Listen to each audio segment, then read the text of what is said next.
Y aquí lo hemos señalado en reiteradas ocasiones. La inocencia de Israel Vallarta para muchos es muy cuestionable. Los errores de las fiscalías en este caso podrían tener hoy a un secuestrador en libertad y, como dice el fiscal Gertz, las víctimas se encuentran en total indefensión. Quien estuvo directamente involucrado desde la cobertura y el seguimiento de este caso desde su origen fue mi compañero el periodista Miguel Aquino, experto en temas de seguridad y delincuencia organizada, con quien nuevamente me enlazo esta noche hasta Cancún, Quintana Roo. ¿Cómo estás, Miguel? Buenas noches. Hola, ¿cómo estás, Mónica? Me da mucho gusto saludarte. Buenas noches. Pues lo primero es saber tú qué es lo que opinas al respecto de esta apreciación que hace de último momento prácticamente el fiscal Gertz, pero estando Vallarta pues ya en libertad. Me parece que la Fiscalía General de la República tenía que apelarlo. Me parece que hizo lo correcto, sobre todo porque a diferencia de otros casos hay pruebas contundentes. ¿Cuáles son las pruebas? Los testimonios de las víctimas. Lo que sí me llamó la atención de que ya no solamente hablamos de 4 víctimas. Y ojo, ¿por qué 4 víctimas? Porque eran el hijo del comerciante del Estado de México, era la señora, su hijo y su esposo, porque cuando ellos fueron secuestrados, secuestraron a los 3 en el momento. Pero cuando se dieron cuenta que no tenían con quién negociar, los liberaron y es ahí precisamente cuando empiezan las denuncias. Y hay otras 2 denuncias. Hay otras 2 denuncias también de secuestro que no tuvo en ese momento que ver con el caso de las chinitas y no aparecía tampoco la francesa Florence Cassés. Son 6 casos. ¿Qué mejor prueba puede tener un fiscal? ¿Qué mejor prueba puede tener un ministerio público que la declaración de 6 personas donde señalan a Israel Vallarta como su secuestrador? Otra de las cosas que también se demostraron y que también es en ese lugar había 3 víctimas que estaban retenidas, que habían sido plagiadas y que era propiedad de Israel Vallarta y Florence Cassés y que incluso ahí vivían. Bueno, encuentras a 3 personas secuestradas en tu casa y aparte también te identifican, pues yo creo que la responsabilidad de la Fiscalía era precisamente de apelar, porque para ellos sí hay pruebas. Claro. A ver, Miguel, una vez que se revela esta supuesta puesta en escena o esta puesta en escena para los medios de comunicación de este rescate de aquellos secuestrados en el 2005, donde detienen a Israel Vallarta y a Florence Cassés, después son llamados a declarar los periodistas involucrados en Correcto. aquella cobertura, entre ellos tú. Yo intenté en mi Correcto. columna de La Razón la semana pasada hacer una breve crónica de lo que fue esta declaración, tanto tuya como del periodista que en aquel entonces trabajaba para Televisa, Pablo Reina. Pero tú tuviste particularmente que carearte con Israel Vallarta. Quiero que Y me con digas Florence Cassés. cuál fue tu apreciación de ellos dos, cómo fue este careo. Mira, lo primero que sí quiero decir, no fue ningún montaje, Mónica, porque a nosotros desde un principio, por lo menos a mí desde un principio, se me informó que ya habían sido detenidos. Esto lo he dicho y no me cansaré de repetirlo.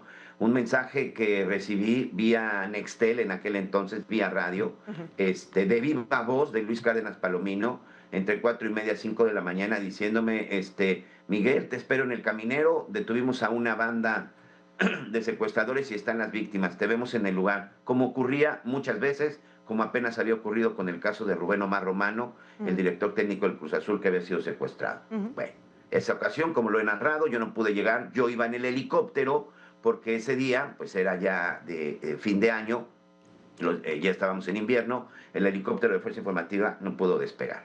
Posteriormente, como yo era el responsable de la cobertura en temas de seguridad, del AF y la PGR, pues yo continué con toda la investigación. Nosotros finalmente, cuando somos citados a declarar, Pablo, Ana María y yo, primero, nosotros en un principio no habíamos asistido porque nos apegamos al artículo 7 que nos protegía, en el sentido de que como periodista, pues ahí está la información. Todo lo que habíamos hecho, dicho y cubierto, pues estaba público y había salido en las pantallas de Fuerza Informativa Azteca. La defensa de Florence Cassés, sobre todo, nosotros fuimos citados principalmente por la defensa de Florence Cassés. Se metió un amparo y finalmente nos convertimos en testigos y nos quitaron la figura de periodistas y nos obligaron a presentar a declarar. Es decir, si yo como testigo ya no me presentaba a declarar, me iba a ser acreedor a una sanción. Finalmente llegó el día, me careo yo con Florence Cassés, me careo yo con Israel Vallarta. Ellos querían insistir en que yo les dijera que yo había sido testigo del momento en el que supuestamente Israel Vallarta había sido violentado y torturado por Luis Cárdenas Palomino. Una situación que no fue cierta, y no fue cierta en el sentido de que yo no estuve en el lugar, en tierra. Yo estuve en el helicóptero de Fuerza Informativa Azteca y lamentablemente ese día, bueno, pues ya llegué un poco después de la cobertura. Pero ellos finalmente tenían muy claro ese speech. Tú viste, tú estuviste ahí. Les dije, no, están en un error. Yo no estuve ahí en tierra, yo estuve ahí a través del helicóptero. Pero es que está tu voz. Es decir, ellos estaban perfectamente entrenados, ese es un punto de vista porque yo los vi, para que trataran de incitarme y decir, sí, yo fui testigo. No, yo no fui testigo de eso porque yo llegué a través del helicóptero y posteriormente vi las imágenes. Y en las imágenes que yo veo, pues no, yo no veo, sinceramente, desde mi punto de vista, ningún tipo de tortura, pero sí era un énfasis. Y el abogado de ellos, por supuesto que me decía, es que en los documentos sobra. No, ahí están mis investigaciones, ahí está todo. Yo estuve en el helicóptero de Fuerza Informativa Azteca, llegué lamentablemente después. Yo llego cuando ellos estaban ya afuera, parados junto a la patrulla, no en el interior cuando lleva a cabo la entrevista a Pablo Reina. En ese momento llego. Yo había seguido la cobertura, pero bueno, a través de las vías de comunicación que teníamos nosotros de radio. Esa es la realidad de lo que sucedió. Por eso me obligaron. Y ese fue el careo que yo tuve directamente con Israel Vallarta y con Florence Cassés y con su abogado. Insistían en que yo dijera que había sido testigo de la tortura, cosa que no había sido cierta, Mónica. Claro, ¿y qué puede pasar ya para terminar? ¿A dónde crees que decante esta situación ahora que el fiscal ha dicho que van a apelar esta liberación?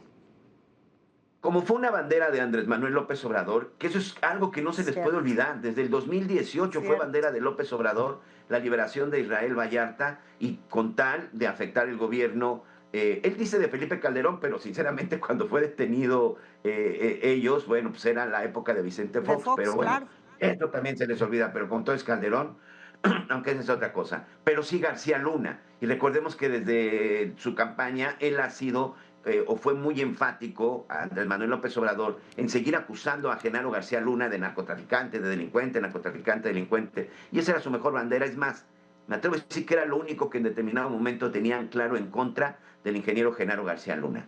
Después, bueno, 2019, pues viene la promesa y sobre todo la absolución.